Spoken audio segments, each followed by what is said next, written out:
Hello! Today I'm honored to be touring an island from a beloved member of my Twitch community. Her name is Shivy Bivy, and her island is called Taro Town, named for taro tea, her favorite. I know that Animal Crossing New Horizons was Shivy's very first Animal Crossing game, and Taro Town here is her very first Animal Crossing town ever, so you can imagine how special it is. And for her birthday, which was very recently, she's torn down this version of Taro Town and is looking to give it like a reinvention for like a new year of her life. And this will be a great tour to preserve the OG Taro Town.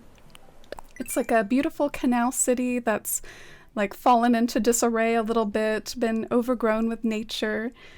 And here's the map. She's got some real cuties like as her villagers. I know Ankha is her favorite, so that'll be fun to go see Ankha's house over there. But let's start where we woke up, shall we? We've got the bye flag as the town flag there. And we also have some presents. I don't mind if I do. I wonder what these are.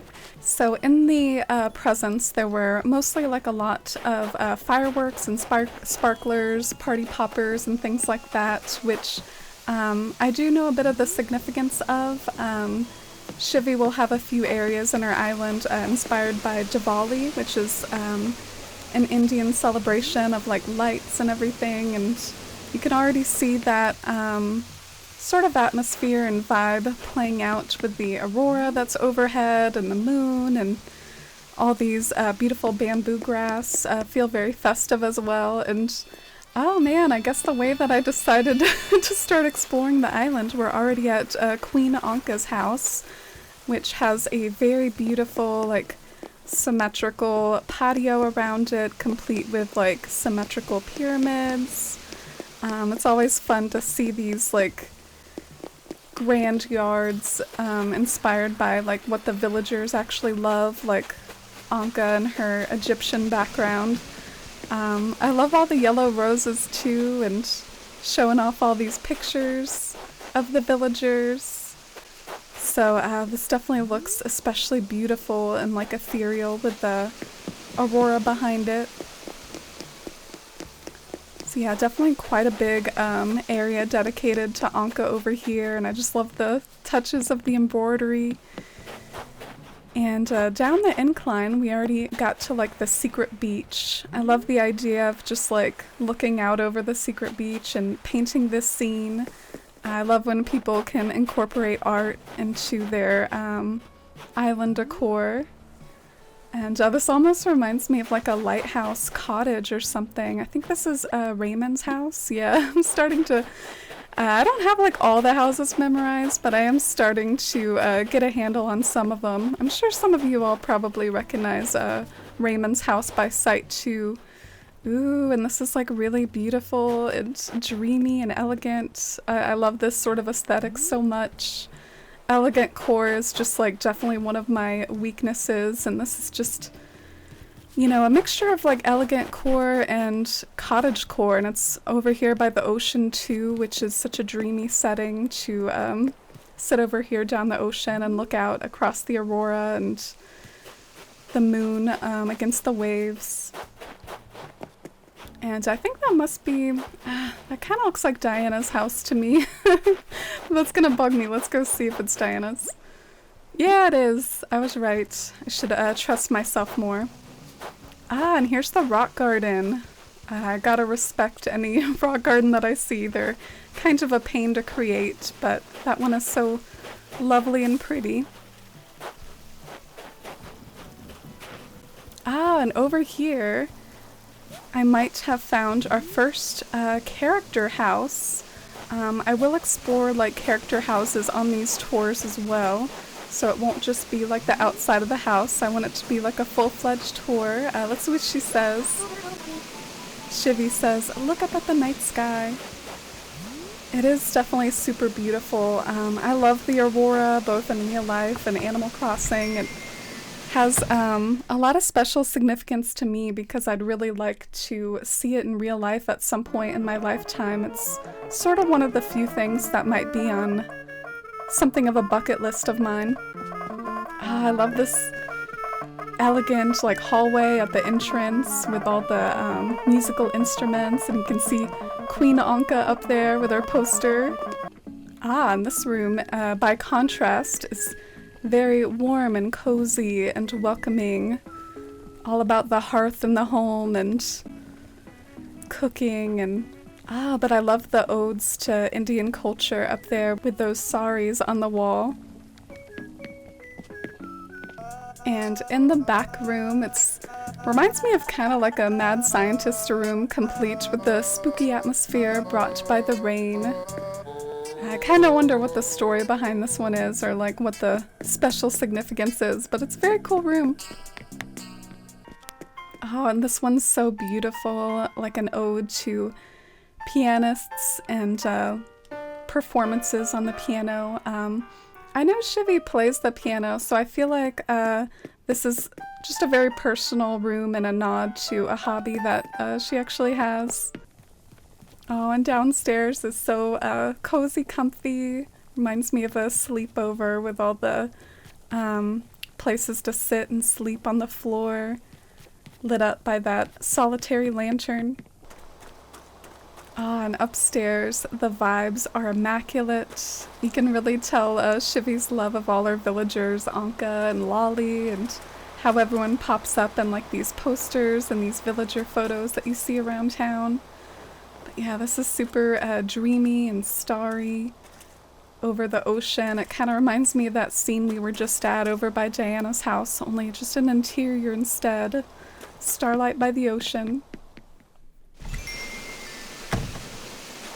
Back outside, and I just really appreciate like all the blue and the water and the color scheme with how cool everything looks with the snow and the aurora overhead. It's definitely like a really nicely done yard. Ooh, I see some space stuff over here. Oh, it's for Ruby. It's like a little Ruby shrine. Ruby, our moon bunny. I love her picture. She's like got her hands in the air. Yeah, I'll skip over the parts of the beach that are flower storage, where we do not see it. We do see this little beautiful star gazing spot though, which is just immaculate with the aurora overhead and Ruby's shrine behind it. I've actually been to that exact spot to witness like a meteor shower that was in Shivy's Island once, so it's cool to see it again in dream form. I wonder if I'm missing anything over here, but we'll just continue walking around town and going on the paths and where they lead us. It's always a little bit hard sometimes when you're exploring a town that's not yours and you don't exactly know the best path to take, but I'll try my best in these tours. So it looks like we found ourselves in another cozy villager house yard, and this one's more like rustic and homey, and it's perched over by a lake, which I love. It's like a lake house complete with something of a dock out in front, I guess you could say, like a stone dock.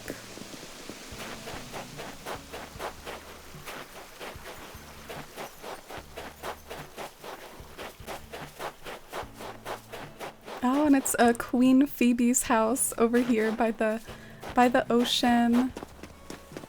Yeah, she lives near the campsite too, so she'll be the first one to ever ever see if anyone drops by the campsite. She can welcome them right away. I like this little section of the beach in front of the peninsula. That's really cool. Sometimes I see such like interesting beach formations that people are able to do cool things with. The perfect date spot, so romantic. Single candle and a single rose on the table. And weeds on the beach is always a move. We love to see it. So we passed this earlier, but this is an incline that takes us up to, whoa, it looks like one of those illusionistic building type builds. I think these are so cool when you can use simple panels, and looks like there's some bookshelves to create this building right here. I wonder exactly like what it is. Is it a school? Is it maybe like a train station building or something? But in any case, it's really setting the mood, and I feel like there's just such a vibe in this area with like all the browns and the snow, and everything feels just like kind of quiet and sleepy, maybe even a bit abandoned. Could be helped by the fact that I haven't seen a whole lot of villagers yet either. Yeah, up here is where Bunny and the Ables live. Oh, and this is a cool spot with a bit of an overlook. I'm kind of obsessed with overlooks in Animal Crossing, so I'm gonna see if I can get kind of a better point of view here. Oh, isn't that neat, like looking out over the waterfall and the house. I think that's Tangy's house. Tangy's got the orange orchard, of course. Oh, and it looks like we found ourselves over at the entrance to Taro Town, which I feel like definitely plays up the like overrun by nature aesthetic. Like there used to be walls and gardens that have kind of, some of them have broken away, and there's just like bits and pieces left of the gardens and of the walls, and it just really sets a mood. And I see that there's another house here, so let's go and explore what this house to offer. I feel like it fits the vibe of this entrance area a whole lot. Ah, so inside there's tons of mood lighting. I love when folks do this and they turn like the light off in their room, and then the only source of light in the room are candles and the fireplace. It just makes it feel so cozy. Ah, so dreamy. Really suits like the winter setting that's outside, and feels both cool and mystical and ethereal with like this wallpaper, but also very warm and homey too with the fire. Oh, and in the back it's kind of tropical. Got like a DJ sort of having fun at the tropical bar sort of vibe here. I love like all the lights on the walls. Oh, and here's another slice of Egypt, bringing me back to the Ankha section of town over there. And yes, of course, there's Ankha. How many Ankha posters do you have, Shivy? Ooh, downstairs. This is my weakness. Like I mentioned earlier, near Diana's house. Such a sucker for elegant core and like white marble, and I feel like the lighting in this game is just off the charts good. Like, sure, there was actually marble sort of flooring and things like this in New Leaf and some of the older games, but in this one, with how like lighting objects like these Nova lights can kind of reflect off the marble and everything, it's just really stunning stuff, and it's part of the reason why New Horizons as a game means so much to me, like decorating wise, is they just knocked it out of the park with the like lighting conditions and environmental aesthetics. But let's go back out into town and see what more there is to explore in Taro Town.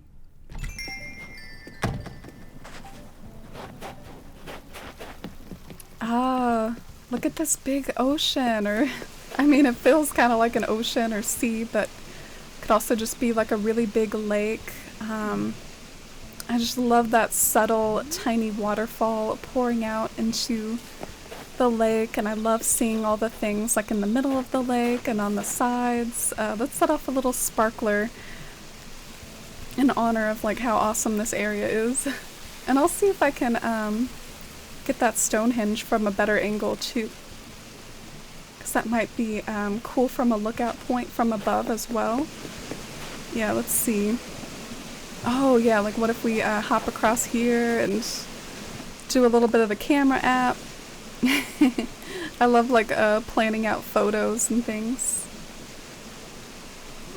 Just more of those beautiful like lighting conditions that New Horizons does so well. I think they did winter so well in this game, even though I was definitely tired of winter by the time it was starting to wrap up. I still think that they did a great job with like how the cedars look covered in snow and the oak trees. But look at me ramble. This is also Lucky's house, which Lucky's house goes so well with the graveyard and the black and white. It's perfect for him. I love how Shivy shows such love for all her villagers with the posters, the villager pics, just the beautiful swaths of land that are dedicated to each villager. It makes me feel a little bad because I often just sort of decorate for aesthetics rather than for like what the villager would actually like. Ooh, and this is the Sunken garden. Do you see Ophelia sinking in that painting down there, and how that's definitely like an allusion to this sunken garden. It's so creative. I just really love this spot. It looks beautiful in the springtime too. Oh, and there's Diana. We've already sort of made our way back to Ankha's house, so I'm gonna do a quick sweep around to see if I missed anything else in Taro Town. I guess I overlooked this a little earlier. I really like these classy walls, just sort of like walling off the ocean. It really reminds me of something that you'd actually do if you kind of owned land like this that was up on a cliff overlooking the ocean. You'd probably have some sort of terrace to like look out over the ocean. So I really like those. Those are super classy. Making a mental note if I ever do like an elegant oceanside property like that. But yeah, I think it's possible that we might have explored all of Taro Town, and just want to thank Shivy so much for submitting this for my very first YouTube town tour. I will kind of evaluate and see how I did with this one and see what improvements I can make. But I hope you all enjoyed the tour, and especially Shivy. I hope she enjoys having this memento of old Taro Town before she gives it the reinvention that she's going to do for her birthday. And if you'd like your own island to be toured, feel free to comment in the comments below, or check out the Google form that's in the description, and I'd love to do some more of these and get better at it. I also do island tours and decorating over on my Twitch channel, which is twitch.tv/aforestlife, if you'd like to partake in a cozy, welcoming community with a focus on creativity and conversation. Yeah, I guess that's about all for now. Thank you so much for sharing your time with me and letting me share a bit of my forest life with you, and see you next time.